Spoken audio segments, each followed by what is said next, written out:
मैं रहमतुल्लाह। आप देख रहे हो world real reaction YouTube channel. आपको हमारी वीडियो चाहिए तो चैनल को ज़्यादा से ज़्यादा लाइक शेयर और सब्सक्राइब कर दें। चलते हैं लोगों से कि वीडियो का टाइटल है professor apologized on teaching science. I think Pakistan के अंदर एक प्रोफेसर हैं, उन्होंने डार्विन की थ्योरी को पढ़ाई थी एवोल्यूशन की, उस पर क्या तनाज़ा हुआ। देखते हैं पहले वीडियो, फिर देते हैं इस पर मजीद रिएक्शन। नमस्कार दोस्तों, डीडी रेड के एक और एक्शन वीडियो में आप सभी का स्वागत है। मैं हूं आलोक। तो आज जो वीडियो लेकर आया हूं वो वीडियो लेकर आया हूं सैयद मुजम्मिल शाह का। शायद मुजम्मिल शाह नाम ही है ना, हाँ, सैयद मुजम्मिल। और ये वीडियो जो है उनका उस इंसिडेंट के ऊपर है जो बन्नू में हुआ शायद, जिसमें प्रोफेसर को माफ़ी मांगनी पड़ी चार्ल्स डार्विन की थ्योरी, जो डार्विन थे, डार्विन की थ्योरी पढ़ाने पर। मुल्लाओं ने, मौलानाओं ने इस कदर उनको धमकाया, विवश कर दिया कि उनको लिखित में माफ़ी मांगनी पड़ी, बोलना पड़ा कि नहीं जी गलती हो गई हमसे। तो इसका टाइटल है professor apologized on teaching science, plight of education in Pakistan. तो देखिए, बड़े अच्छे वक्ता हैं, प्रूफ से बात करते हैं, लॉजिक से बात करते हैं। और मुझे लगता है कि कई लोगों को ना, ये पिछले एक वीडियो में कहा था मैंने, तो कई लोगों को एतराज़ हो गया था कि जी डार्विन की थ्योरी तो साबित नहीं हुई है और ऐसा नहीं है वैसा नहीं है। तो मैंने उसमें भी ये भी कहा था कि भाई थियरी अगर साबित नहीं होती है तब तक वो थ्योरी नहीं मानी जाती है। तो डार्विन ने ये साबित किया था, उससे बेहतर कोई चीज लेकर आप आइए, आप उसको झूठा साबित करने के लिए अपने सबूत लेकर आइए। तो वो अभी तक ऐसा नहीं हुआ है, वो हाइपोथेसिस है अभी तक। ये गलत फहमी है जिससे हम थ्योरी को कयास समझ के रद्द कर देते हैं। There is no book so far that I have read which talks about fact of evolution. Theory of evolution means the theory. भाई ऐसे बोलने से तो हमारी साइंस की समझ की कमी जाहिर होती है। मतलब कि बार बार सच साबित होने पे ही इसको थ्योरी करार दिया जाता है। आप एक कयास करते हैं, उसको टेस्ट किया जाता है और मुनासिब सबूत बरामद होने पे उसको थ्योरी करार दिया जाता है। इन थ्योरीज के सहारे पेशेंगोई भी की जाती है जो इस थ्योरी को और दुरुस्त साबित करती हैं। साइंस दर हकीकत मादे के कवानीन की तहकीक का इल्म है। It studies the material world. In theories के सहारे साइंस के पास वो गैर मामूली ज़राए आ जाते हैं कि वो माजी की तारीख को पढ़ने के भी काबिल हो जाती है।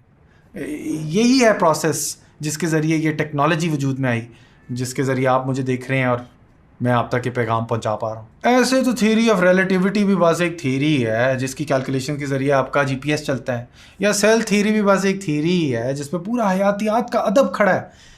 साइंस में थ्योरी लफ्ज़ में वजन होता है। तो हाइपोथेसिस में और थियरी में फर्क होता है। थियरी जो है वो एक्सपेरिमेंट्स के बाद तय की जाती है, हाइपोथेसिस कल्पना है, माना जाता है कि ऐसा हो सकता है। तो अब पता नहीं कितने लोगों को ये फर्क समझ में आएगा, क्योंकि देखिए आप पढ़ेंगे लिखेंगे तभी आपको सब फर्क समझ में आएगा। अब सैयद मुजम्मिल क्या बता रहे हैं, आइए देखते हैं, सुनना बहुत ज़रूरी है इनको। अगर आप पाकिस्तान में रहते हैं तो उसका एक फ़ायदा ये है कि आपको दौरे जहालियत की तारीख़ पढ़ने की कोई ज़रूरत पेश नहीं आएगी।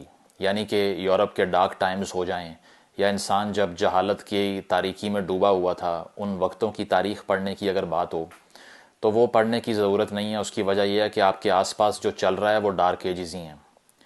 आज भी पाकिस्तान के अंदर ऐसे वाक़यात पेश आते हैं जो आज से 800-900 साल पहले यूरोप में या दीगर जो बारबेरिक सिविलाइजेशंस थीं उनमें आपको दिखाई देते हैं। वो आज भी 21वीं सदी में आपको यहाँ पर मिल जाएंगे। वो वक्त यूरोप का जिसमें वो एक दूसरे की गर्दन काट रहे थे, खून बहा रहे थे, खोपड़ियों के मीनार बना रहे थे, ख़वातीन के ऊपर काले जादू का इल्ज़ाम लगा के उनको ज़िंदा जला रहे थे। इसके अलावा फ़िरका परस्ती की वजह से एक दूसरे की नस्लें ख़त्म कर रहे थे। जो भी साइंस की तालीम दे रहा था, तालीम की बात कर रहा था, एनलाइटनमेंट की बात कर रहा था, उस पे फतवे लगाकर उनको कैद में डाल रहे थे। ये सारी चीज़ें जो आज से 800-900 साल पहले यूरोप में हो रही थी वो आपको आज पाकिस्तान में दिखाई देंगी। इसीलिए कोई ख़ास ज़रूरत नहीं है कि आप तारीख़ पढ़ें। जिस तरह से रोमन कैथोलिक चर्च के अंदर इंक्विजिशंस हुआ करती थी, यानी कि ऐसे ट्रायल्स जिसमें एक मखसूस जो है वो कमीशन तश्कील दे के उसका काम ये, उसको ज़िम्मेदारी ये सौंपी जाती थी कि मुआशरे में कोई भी ऐसा शख्स जो कि हमारे अकायद के ख़िलाफ़ बात कर रहा है उसके ख़िलाफ़ फतवा दो, उसको एक्सकम्युनिकेट कर दो, उसकी प्रॉपर्टी छीन लो, उसका ज़िंदा रहने का हक़ छीन लो और उसे पकड़ लो और उसको जेल में फेंको या फांसी दो या सर काटो या ज़िंदा जलाओ उसको। जिस तरह से मिडेवल इंक्विजिशंस फ़्रांस के अंदर 12वीं सदी के अंदर शुरू हुई, यानी कि आज से तकरीबन 900 साल पहले। तो यूरोप में 12वीं सदी से लेके तकरीबन 19वीं सदी तक, यानी कि 600 या 700 सालों तक ये रवाज, ये रवायत बरकरार रही कि जो भी साइंस पढ़े या फिर जो भी ये कोशिश करे कि एक इंडिपेंडेंट रिसर्च हो सकती है, उसके ऊपर फतवेबाजी करो। बेशक एनलाइटनमेंट की जो एज थी, निशात सानिया रेनेसांस की जो एज थी, उसने आके इसको रिवर्स करना शुरू किया। और नेपोलियन बोनापार्ट जो कि फ्रेंच एम्परर थे, उन्होंने 1806 में आके फ्रांस में इंक्विजिशन को रिवर्स किया और कहा कि बस बहुत हो गया ये, अब लोगों को तालीम हासिल करने दें, आप अपना काम करें और साइंस को अपना काम करने दें। तो उसके बाद ये रवायत जो है वो टूटी। इसी के दौरान जो बड़ा फेमस केस भी था गैलीलियो का, जो कि साइंटिस्ट थे जिन्होंने हीलियोसेंट्रिक मॉडल दिया, जिसका मतलब ये था कि इससे पहले जो चर्च था उसका हुक्म था कि हर किसी ने ये कहना है कि दरअसल ज़मीन जो है वो कायनात का मरकज़ है और इसके गिर्द सारा कुछ घूमता है। इसको आप डिनाई नहीं कर सकते। गैलीलियो ने अपनी टेलीस्कोप के ज़रिए जो देखा स्पेस के अंदर, उससे उसने हीलियोसेंट्रिक मॉडल तश्कील दिया। पहले जियोसेंट्रिक था, यानी कि ज़मीन दरमियान में थी।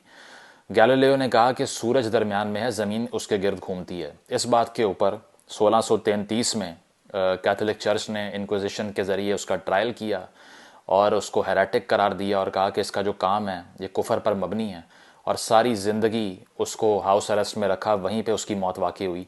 और इस दौरान एक बड़ा मुहावरा भी मशहूर है कि गैलीलियो ने, जब अदालत ने यह सज़ा सुनाई कि वो हेरेटिक है, तो उसने सरगोशी की और अपने मुंह में ये बोला कि एंड येट इट मूव्स, कि आप जो मर्ज़ी कह लें लेकिन ज़मीन तो गर्दिश करती है, आप इसको बेशक ना मानें और आपके ना मानने से फ़र्क नहीं पड़ता। ये तंज़ उसने अपने सरगोशी करके ये किया। और ऐसा ही हुआ कि आहिस्ता आहिस्ता साइंस ने तरक्की की और ये साबित हो गया कि सूरज दरमियान में है, ज़मीन घूमती है, ज़मीन साकिन नहीं है। जिसके बाद 359 साल लगे चर्च को, 359 years to apologize to Galileo. उसकी ज़िंदगी बर्बाद करने की माफ़ी 359 साल बाद 1992 में जॉन पॉल II के अंडर चर्च ने माफ़ी मांगी और कहा कि हम तस्लीम करते हैं गैलीलियो सही कह रहा था और चर्च से गलती हुई, हम माफ़ी मांगते हैं। लेकिन पाकिस्तान में ऐसी माफ़ियाँ आपको अभी दिखाई नहीं देती। ये सारी बात मैंने क्यों की, इतनी लंबी तमहीद क्यों बांधी? वो इसलिए बांधी कि आज से 4 से 5 रोज़ पहले सोशल मीडिया पे एक वीडियो गर्दिश करती है जो कि पाकिस्तान के KPK के इलाके बन्नू की है। इस वीडियो में नज़र क्या आ रहा है? नज़र ये आ रहा है कि असिस्टेंट प्रोफेसर ऑफ बायोलॉजी, जिन्होंने ज़ूलॉजी में PhD कर रखी है, जिनका नाम प्रोफेसर शेर अली है, वो गवर्नमेंट कॉलेज बन्नू में पढ़ाते हैं। उनका कसूर ये था कि ख़वातीन के हुकूक़ के ऊपर एक सेमिनार रखा उन्होंने, और वो इसलिए रखा कि कुछ लोकल मुल्ला जो थे वो पहले एहतजाज कर रहे थे कि ख़वातीन की तालीम नहीं होनी चाहिए, इनको बाहर नहीं आना चाहिए और हमें इनके लिबास पे एतराज़ है। हालांकि आप मुझे बता दें कि बन्नू के अंदर आपको कौन सी ऐसी खातून दिखाई दी है जिसने बिकिनी पहनी हुई है, या आप ख़ुद जाकर देख लीजिए कि वहाँ पे कौन से ऐसे लिबास पहने जा रहे हैं जो शायद यूरोप में भी कभी ना देखे हों किसी ने। लेकिन चूँकि औरत की एग्जिस्टेंस पे ही एतराज़ है, उसके वजूद के ऊपर ही आपको गुस्सा चढ़ जाता है कि ये ज़िंदा क्यों फिर रही है और ये बच्चे पैदा करने की मशीन बनने के अलावा कोई और काम क्यों कर रही है, ये डिग्री क्यों ले रही है। इसीलिए उस एहतजाज के बदले प्रोफेसर शेर अली ने, क्योंकि वो अंदर से दर्द दिल रखने वाला एक आदमी है जो ख़ातून को इंसान समझता है, तो उसने गलती ये की कि एक सेमिनार रखा, और उस सेमिनार का टॉपिक क्या था? Women's rights in Islam and constitution. तो इस्लाम की रूह से ही वो ख़वातीन के हकूक़ बता रहा था और आइन की रूह से बता रहा था। इस पर बन्नू के जो लोकल मुल्ला हैं उनको इतना गुस्सा चढ़ा कि उन्होंने अपने निरगे में लेके उसको एक पूरी कॉन्फ्रेंस रखी। DC ऑफिस के अंदर बैठे वो डिप्टी कमिश्नर जो कि रियासत का मुलाजिम है, जो कि रियासत को रिप्रेजेंट करता है, जिसका काम ये है कि इन मुल्लाओं के वायलेंस से शेर अली की तरह के लोगों को बचाते, उसी की जो है वो दहलीज पे जाके इन मुल्लाओं ने एक पूरा स्टेज सजाया, शेर अली को दरमियान में खड़ा किया और उससे एफिडेविट लिया। एफिडेविट लिया यानी कि स्टैम्प पेपर के ऊपर लिखवाया कि दोबारा से वो ये गुस्ताखी नहीं करेंगे, इसके साथ साथ थ्योरी ऑफ एवोल्यूशन भी नहीं पढ़ाएंगे। और इस दौरान शेर अली साहब से क्या क्या मनवाया गया डंडे के ज़ोर पे, ये ज़रा सुनिए, फिर इस पे बात करते हैं। हमने रजीनामे के कुछ पॉइंट्स लेके है, इकरारनामे के। सनफ़ औरत की अकल सनफ़ मर्द की बनिस्बत कम है, लिहाजा इस हक़ को आखिर समझता हूँ इस तरह हर किस्म के सेक्स की आज़ादी को शरआम हराम समझता हूँ। शरीयत इलाही के खिलाफ जितनी भी साइंसी और अकली अफकारात नज़रियात है इनको तमाम बातिल समझता हूँ। जैसे डार्विन का नज़रिया है, और इस पर मैं और तौबा और माफ़ी का ऐलान करता हूँ। तो सुन लिया आपने कि शेर अली साहब से ये कहलवाया जा रहा है कि मैं इस बात को तस्लीम करता हूँ कि औरत की जो अकल है वो मर्द से कम है। ये 21वीं सदी में एक पीएचडी प्रोफेसर, एक डेमोक्रेसी जो कि वैसे तो एपरेंट डेमोक्रेसी है, उस मुल्क के अंदर खड़े होके ये कह रहा है कि इस मुल्क की 51% पॉपुलेशन अहमकों और दिमागी नाबालगों पर मबनी है। खातून तो सोच ही नहीं सकती, उसके तो दिमाग के अंदर भेजा होता ही नहीं है, खाली होता है वो। इसीलिए मैं ये कहता हूँ, ये इकरार करता हूँ एफिडेविट के ऊपर कि खातून का दिमाग नहीं होता और वो इन्फीरियर होती है मर्द से। शर्म नहीं आती लोगों को कि इतनी आसानी से ये बातें करके वो they get away with that. Nobody touches them at all, nobody holds them accountable for humiliating our women. Maths level के ऊपर ख़वातीन की तजलील करने को यहाँ पे लॉर्ड किया जाता है। आप इस वीडियो के नीचे कमेंट्स देख लें, नारेबाजी हो रही है, खुशी मना रहे हैं। और दूसरा वो ये कहता है कि मैं डार्विन का नज़रिया इर्तिका पढ़ाने से भी तौबा करता हूँ। अब पहली बात तो ये है कि बोर्ड ऑफ एजुकेशन के ऑफिशियल करिकुलम का ये हिस्सा क्यों है अगर पढ़ा नहीं सकते। दूसरी बात ये है कि ये कोई नहीं कहता कि आप उसको सच मान लें, लेकिन अगर आपने साइंस पढ़नी है तो साइंस के लेक्चर के दौरान साइंस ही होनी चाहिए। अगर आपने एक फिक्स्ड लेंस से तमाम साइंसेस को देखना है और ये कहना है कि ये तो सिर्फ थ्योरी है, तो भाई ग्रेविटी भी थ्योरी है। फिर छत से छलांग मार के ऊपर क्यों नहीं जाते, तुम नीचे क्यों गिरते हो? आपको किसने कहा कि आप डार्विन के नज़रिया इर्तिका के ऊपर ईमान ले आएँ? Why can't you separate your ideology with scientific realm? यही तो मसला चला आ रहा है। 500-600 साल हो चुके हैं मुसलमानों को मार खाते हुए कि उन्होंने अमेलगम बना रखा है। उन्होंने ये कसम खा रखी है कि हमने मिक्स करके ही रहना है, सियासत के अंदर, समाजियात के अंदर, पॉलिटिक्स के अंदर, इसके अलावा सोशल बिहेवियर के अंदर, एजुकेशन के अंदर, साइंस के अंदर। अपने अकायद को जब तक हम मिक्स नहीं करेंगे वो सही हो ही नहीं सकते, जो कि साबित भी नहीं है इस्लामिक हिस्ट्री से। What could you say about the golden age of Islam जो कि चल रही थी पहले? उस दौरान क्या सारे कुफरिया हरकतें कर रहे थे? इब्नुल हैशम भी कुफरिया हरकतें कर रहा था बैठा हुआ। जो कि यूरोप का जो डार्क पीरियड था, ये उससे पहले की बात कर रहा हूँ, 8th सेंचुरी से 11th सेंचुरी तक पीक थी मुस्लिम साइंस की। उसके बारे में क्या ख्याल है इन मुल्लाओं का? और ये सारा कुछ अगर आप करवा रहे हैं किसी से जबरी तौर पे, उसका रिजल्ट क्या निकलेगा? क्या आपको लगता है शेर अली ने दिल से मान लिया होगा कि औरत इन्फीरियर होती है? क्या मिला इससे आपको? जो ईरान में मिल रहा है वही मिला ना आपको कि 30-40% वहाँ की यूथ वैसे ही ये कहती है कि we don't identify with any religion because of this treachery, because of this suppression of free thought. अगर तो आप सच बोल रहे हैं तो आप इनसिक्योर हो ही नहीं सकते। मैंने अगर यहाँ आकर एक बात कर दी है, मुझे ये ख़तरा नहीं है कि इस बात को कौन रिफ्यूट करेगा या इसके ख़िलाफ़ कौन बोलेगा, बोलता रहे। अगर मैंने सच बोला है मुझे क्या परवाह उससे। वो कोटेशन है ना कि truth is like a lion, you don't have to defend it, let it loose and it will defend itself. सच जो है वो एक शेर की तरह होता है, आपको शेर की हिफाजत करने की ज़रूरत नहीं है, उसको खुला छोड़ दें, वो अपनी हिफाजत खुद करना जानता है। अगर आप वाकई समझते हैं कि आप सच बोल रहे हैं तो आप इनसिक्योर नहीं हो सकते बिल्कुल भी, because you deep down acknowledges that if I am speaking truth I am not insecure at all. Anybody can say anything about it. It stands as truth.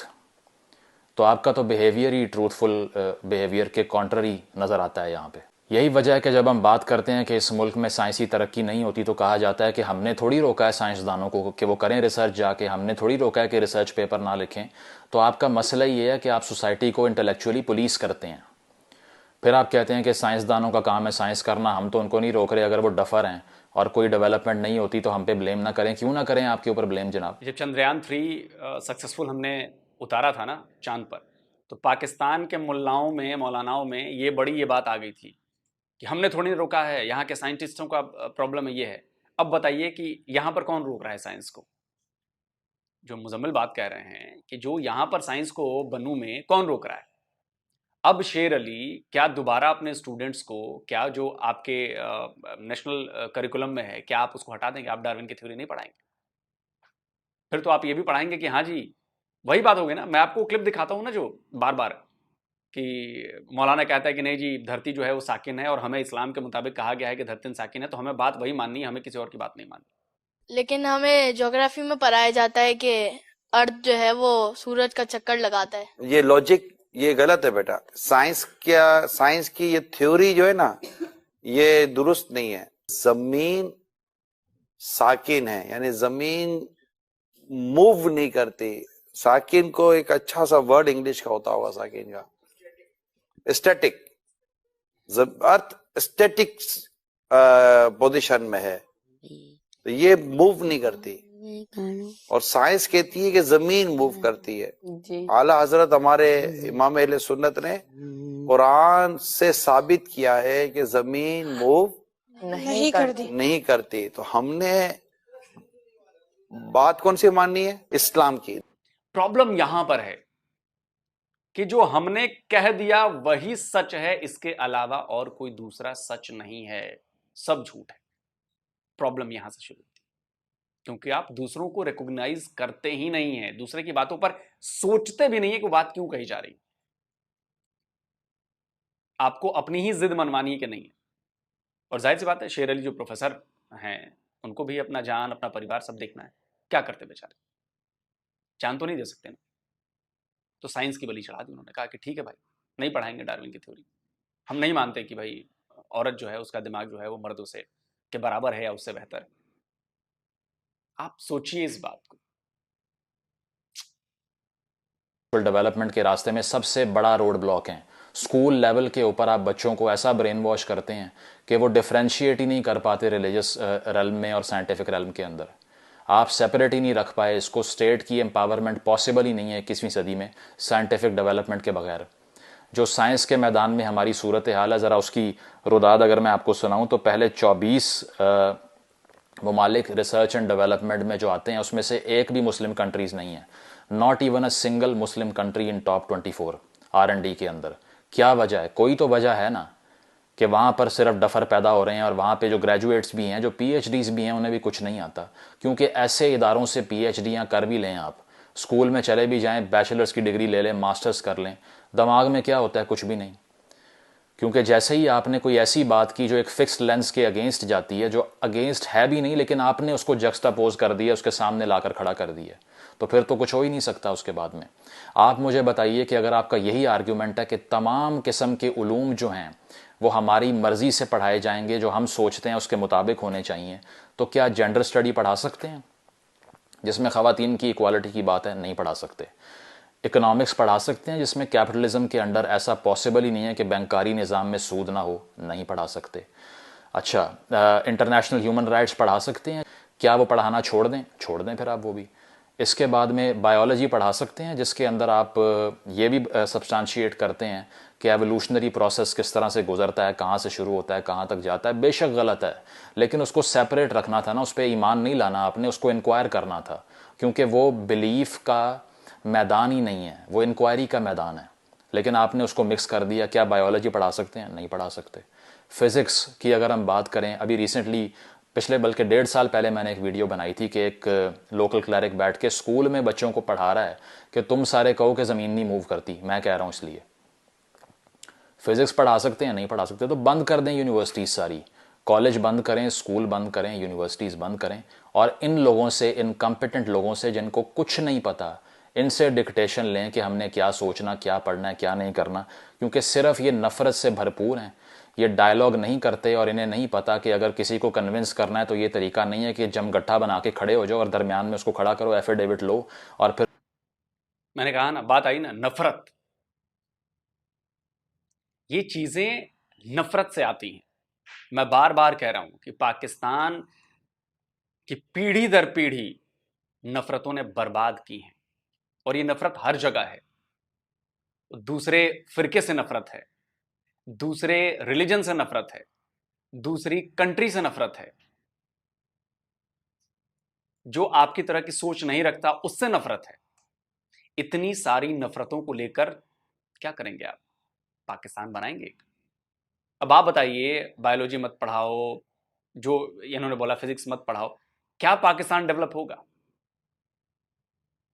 अच्छा, आप में से जो भी पाकिस्तान के रहने वाले हैं, मैं ये कहता हूं, आप लोग ये मानते हैं कि जो हमारी धरती है वो नहीं घूमती है, वो चपटी है?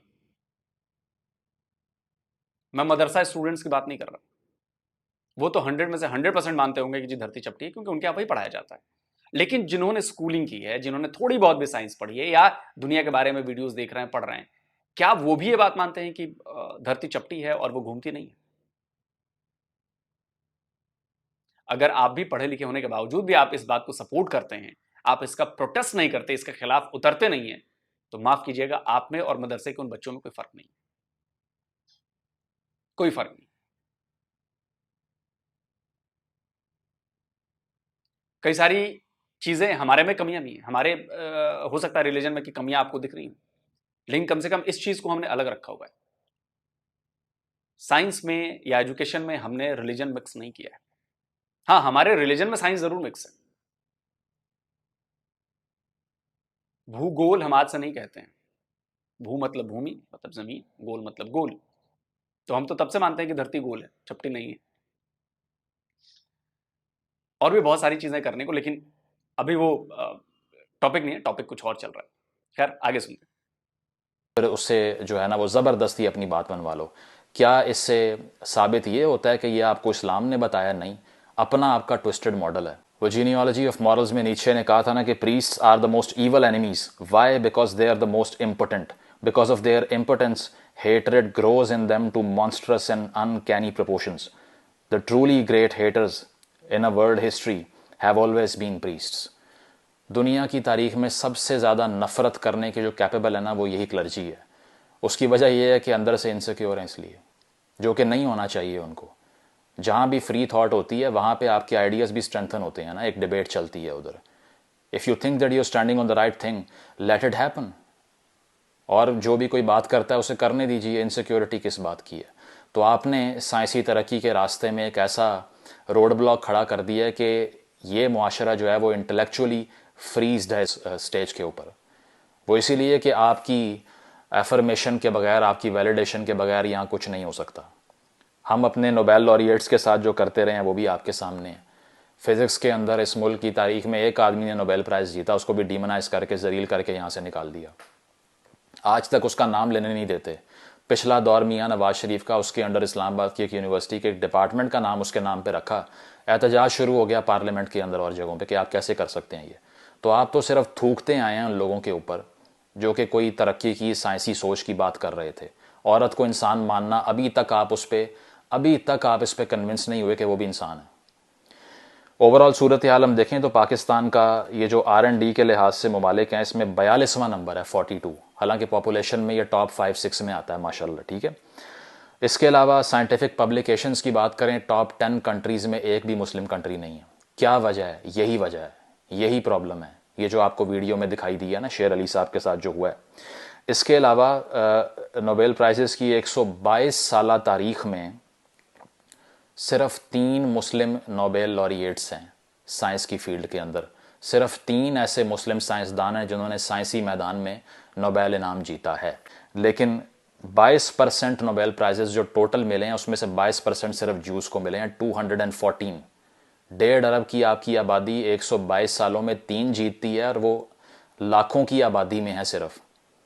और वो कितने जीते? 214 नोबेल इनाम। करे मुकाबला इस मैदान में उनका, अगर आपको सिर्फ लगता है कि तलवार और गोली और बंदूक के अलावा कुछ और करना आपको आता है, यहाँ करके दिखाए ना, कुछ अचीव करना है आपने। तो मैं यही कहने ही वाला था कि इन्होंने, मुजम्मिल भाई ने ये बात कह दी कि आप सोचिए कि कुछ लाखों की आबादी, कुछ करोड़ की आबादी मान लीजिए, उनमें से 214 यहूदी नोबेल पुरस्कार विजेता हैं, 22%।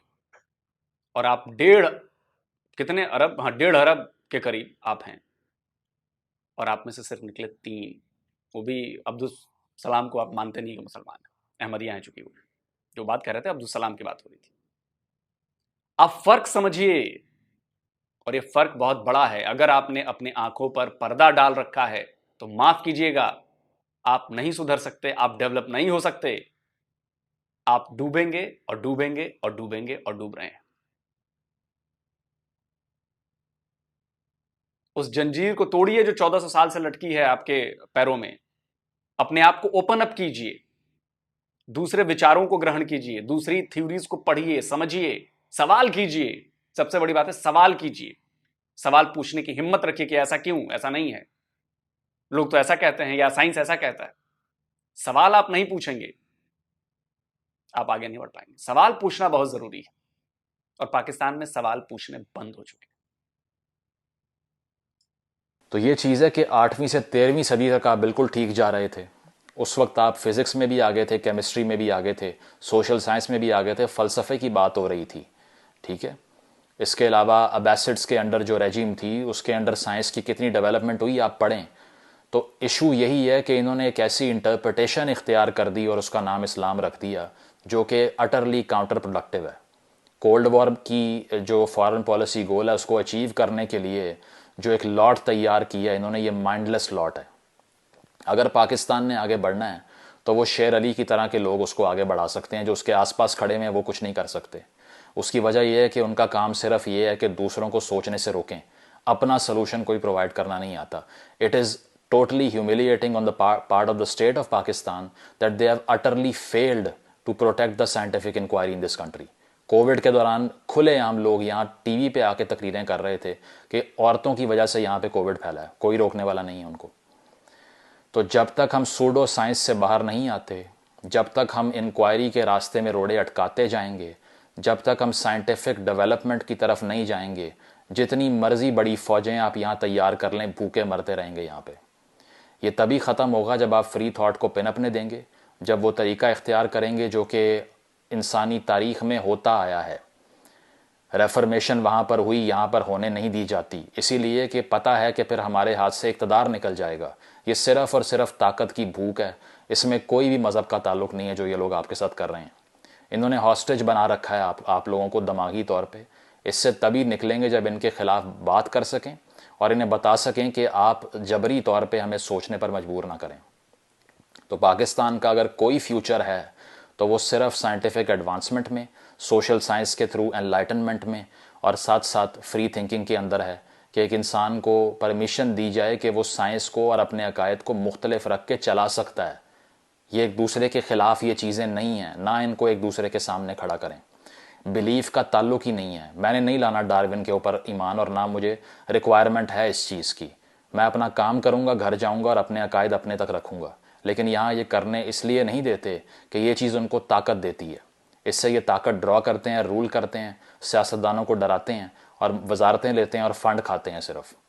तो इसको अगर आपने रोकना है तो आपको इस तरह के बिहेवियर के ख़िलाफ़ बोलना पड़ेगा। और शेर अली साहब को हम तो सलूट पेश करते हैं जिन्होंने ऐसे मुआशरे में औरत की बराबरी की बात की जहाँ पर औरत को सिर्फ जानवर के अलावा कुछ समझता कोई नहीं है। Thank you.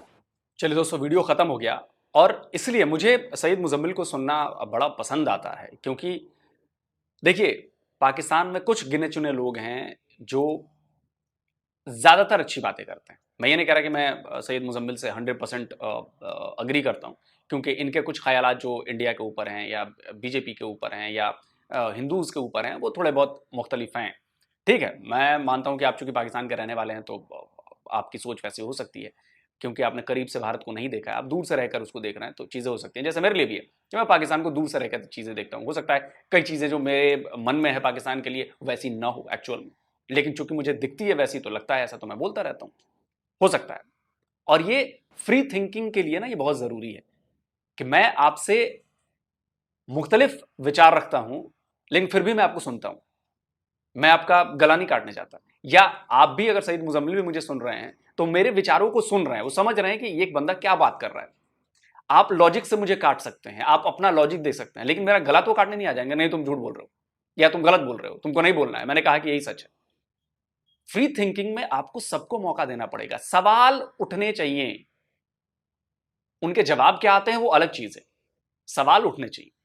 सवाल उठेंगे तो चर्चा होगी, चर्चा होगी तो कुछ सोल्यूशन निकलेगा, अच्छी चीज समझ में आएगी, दिमाग ओपन अप होगा। लेकिन पाकिस्तान के लोग ये करना ही नहीं चाहते, वो हर जगह रिलीजन घुसाते हैं। और मैं फिर कहता हूं, रिलीजन एक इंडिविजुअल है, बड़ा मुश्किल है पाकिस्तान में तो ऐसा होता है। मैं नहीं कहता कि हमारे यहां भी नहीं होता, हमारे यहां भी होता है ऐसा। मुझे याद है डायन बताकर लोग जो ट्राइबल एरियाज है कहीं पे या जो दूसरे दूर दराज के लोग हैं वहां पर ये होता है, आज भी होता है। लेकिन हाँ, मैं इतना कह सकता हूं कि सरकार की तरफ से कड़ाई और बाकी चीजें होने की वजह से क्या हुआ कि इन मामलों में कमी आई है। अगर आप डायन बताकर किसी महिला को मारते हैं, कुछ करते हैं और आप पकड़े जाते हैं, आपको बहुत कड़ी सजा मिलेगी। हाँ, हम 100% इसको खत्म नहीं कर पाए हैं, लेकिन हमने इसको मिनिमाइज कर दिया है। हमने अवेयरनेस फैलाई है, एजुकेशन फैलाई है, हर तरीका वो इस्तेमाल किया है जिससे ये चीज मिनिमाइज हो सके। इक्का दुक्का अब मामले सामने आते हैं, इक्का दुक्का। तो मैं नहीं कहता कि 100% खत्म हो गया, इक्का दुक्का साल में 2 साल में कहीं से एक मामला आ गया, 4 साल में एक मामला आ गया, लेकिन हम उसे भी कम करने, खत्म करने पर तुले हुए हैं। और इसका एक ही उपाय है कि आप साइंस पढ़ें, एजुकेट करें। बाकी आपको वीडियो कैसी लगी जरूर बताएं। जल्दी मिलता हूं एक और नए वीडियो के साथ। नमस्कार, जय।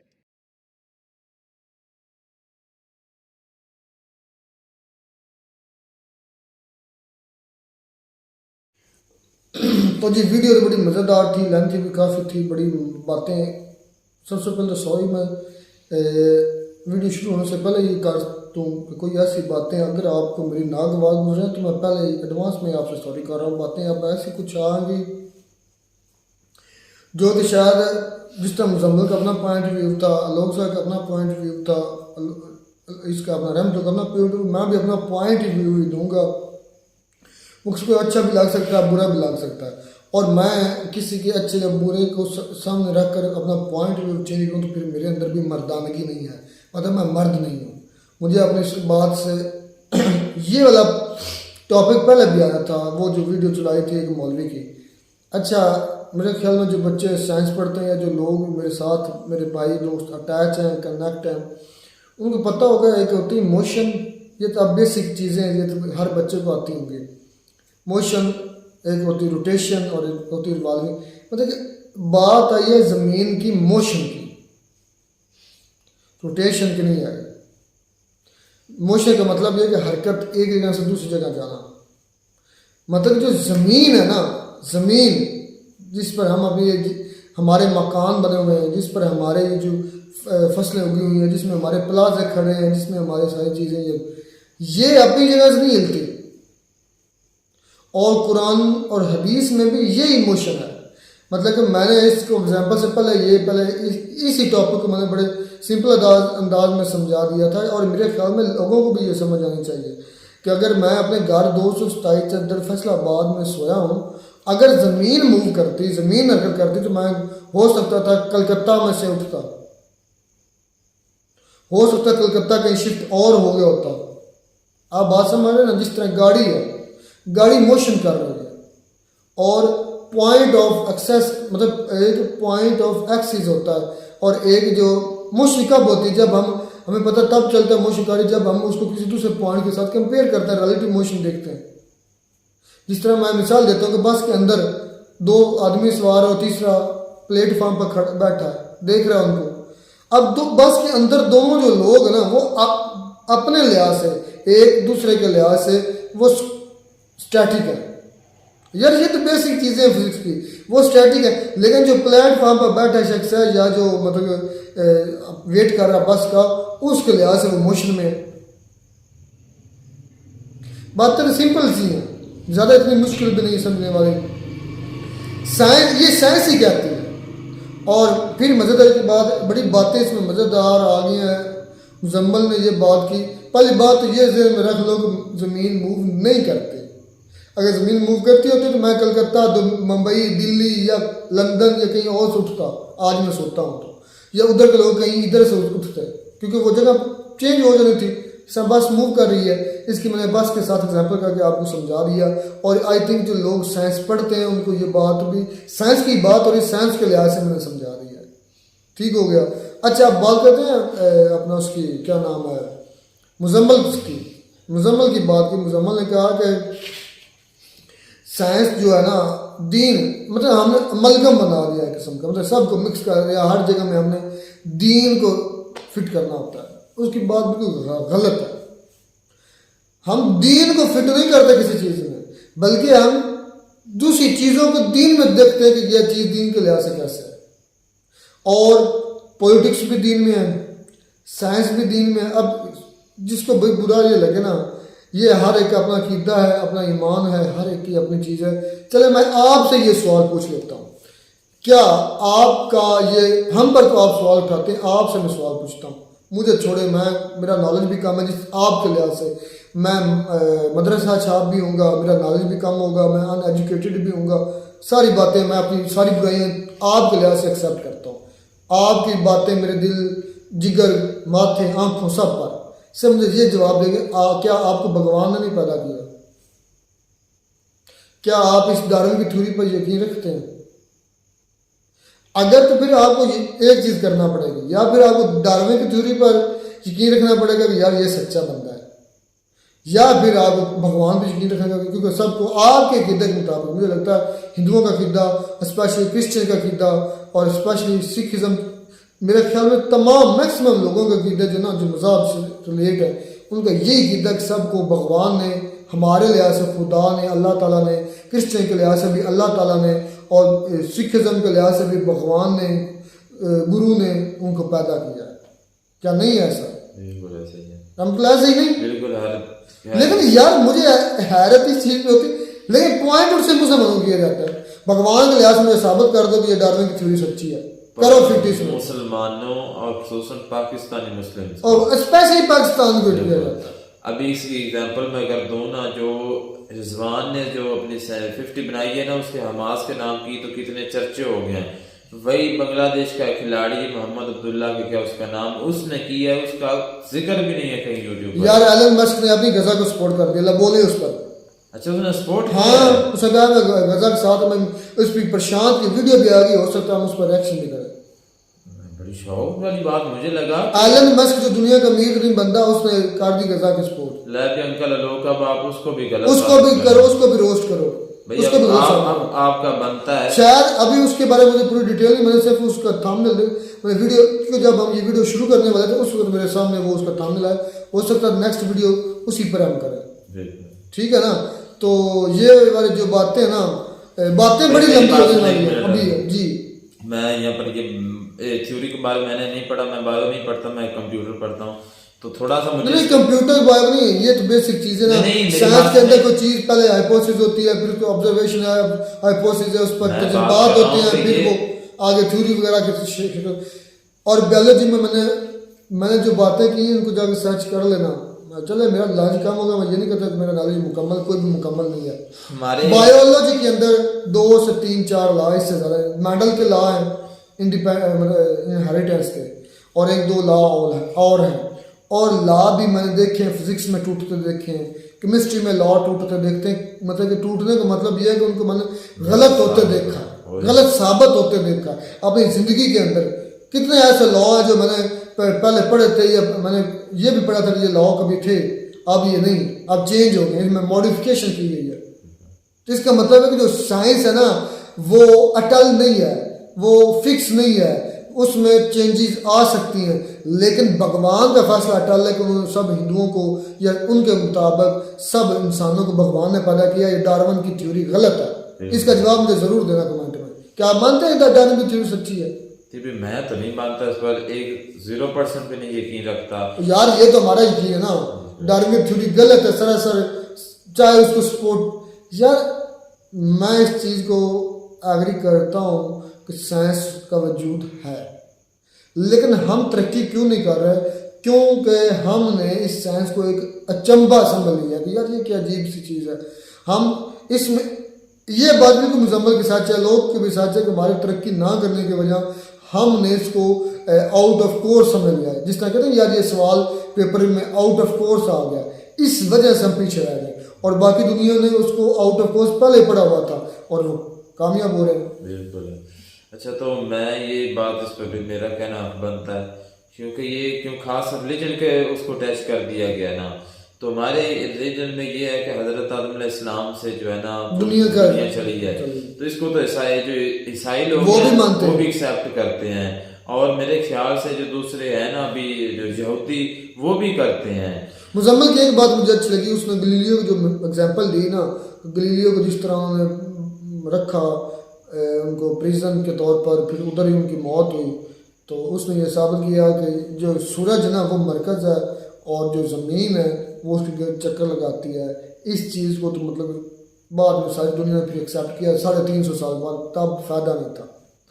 अच्छा, तो जो बंदर की जो बात है वो ये है कि हमारे नबी थे हज़रत लूत अलैहिस्सलाम, उनकी मैंने सुना है कि कौम पर अल्लाह ने अजाब नाज़िल किया था तो उनकी शक्ल बंदरों जैसी हो गई थी। नहीं वो और चीज़ें, वो गलत बयान नहीं करने, गलत बयान जो ना माफ़ी कर लें, वो कुछ टाइम के लिए हुआ था उन पर, ये उसके बाद वो ठीक हो गए थे।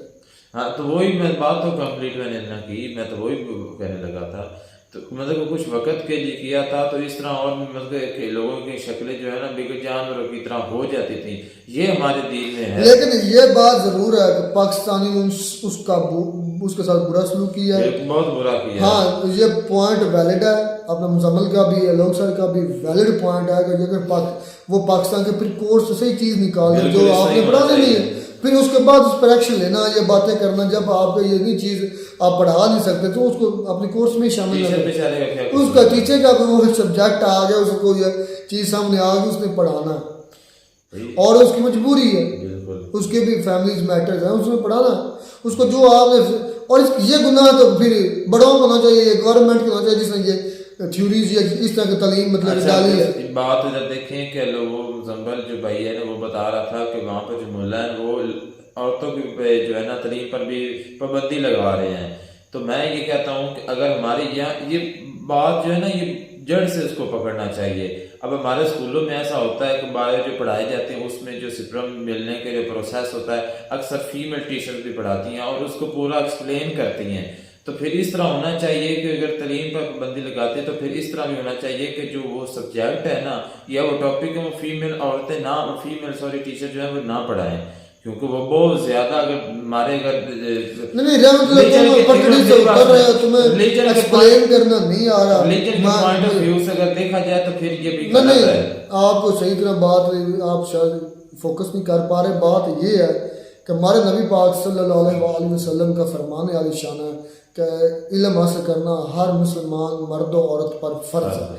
ना उस नबी पाक सल्लल्लाहु अलैहि वसल्लम ने कोई लिमिटेशन नहीं लगाई कि कौन सा इल्म, दीन का भी दुनिया का भी, इसमें दोनों आ गए साथ में मर्द औरत, इसलिए बाकायदा वाज़ेह लफ्ज़ आए ताकि ये ना लोग कोई समझ ले कि ये मर्दों के लिए है। इसलिए नबी पाक सल्लल्लाहु अलैहि वसल्लम की हदीस जो है कि हमारे लिए तो ये वाज़ेह पैगाम है कि औरत से का तालीम हासिल करना, औरत की तिजारत करना, औरत का कारोबार करना, औरत को ये सारी चीज़ें अलाउ हैं। अगर लेकिन सबसे पहली तो बात यह है कि ये सारी जिम्मेदारी मर्द की होती है कि औरत को उसके नानो नुस्खा जो है ना खाने पीने का चीज़ें मुहैया करे, ठीक है। अगर मर्द किसी वजह से औरत नहीं कर सकता मर्द या उसका डेथ हो गया तो औरत को ये अलाउ है कि अपने कारोबार करे, अपने बच्चों के लिए हलाल रिज़्क़ कमाए। ये तो हमने इतना मुश्किल बना दिया या एक्सप्लेन करने वालों ने ज़्यादा, जिस तरह वो जो मैं पहले बात कर चुका हूँ जो एक्सप्लेन कर रहे थे बच्चों के लिए, उनका ये सरासर गलत है। अब बच्चों के ज़हन में तो वो चला गया कि ये साइंस गलत है, नहीं, उनको एक्सप्लेन करना नहीं आया। अगर वो एक्सप्लेन ये करते कि वो बात इस सिनेरियो में इस लिमिट में है तो फिर बच्चों में समझ में का ये भी पॉइंट जो है ना पॉइंट इसका मैं कहता हूँ कि वायलेंस ने कहा कि उसको अगर गलत है तो आप उसको प्रूफ करें, सबूत दें। हम अपने रिलीजन की जो बात है वो तो हमारा एक अकीदा है कि ये गलत बात है, लेकिन उसको गलत साबित करने के लिए सबूत होना चाहिए। बिल्कुल, वो साबित करने के लिए, सच करने के लिए उनके पास सबूत है। अगर आपके ज्यादा दलाल तकड़े हैं, सबूत तकड़े तो बुलाओ, साबित करो कैसे झूठा, तो ये बात भी उनकी ठीक है। लेकिन वो जारी बात है मौलवियों का ज़हन भी हलवे से और चावलों से भरा होता है, हर वक्त उनके ज़हन में हलवा ही होता है, तो उनको और चीज़ें समझ आ क्योंकि उन्होंने तालीम तो हासिल की नहीं होती, सिर्फ एक ही वजह, इसलिए उनको एक्सप्लेन करना नहीं आया था। अब वो जिस बच्चे को उसने डांटा ना कि नहीं यार ये गलत है, अब वो सारी ज़िंदगी उसके ज़हन में यही फिट हो गया कि ये साइंस गलत है और वो आगे नहीं बढ़ेगा। ये बिल्कुल साइड इफ़ेक्ट है और ये साइड इफ़ेक्ट हमारे मुल्लाओं का है। खैर मिलते हैं नई वीडियो में नया टाइम के साथ, तब तक दीजिए इजाज़त, अल्लाह।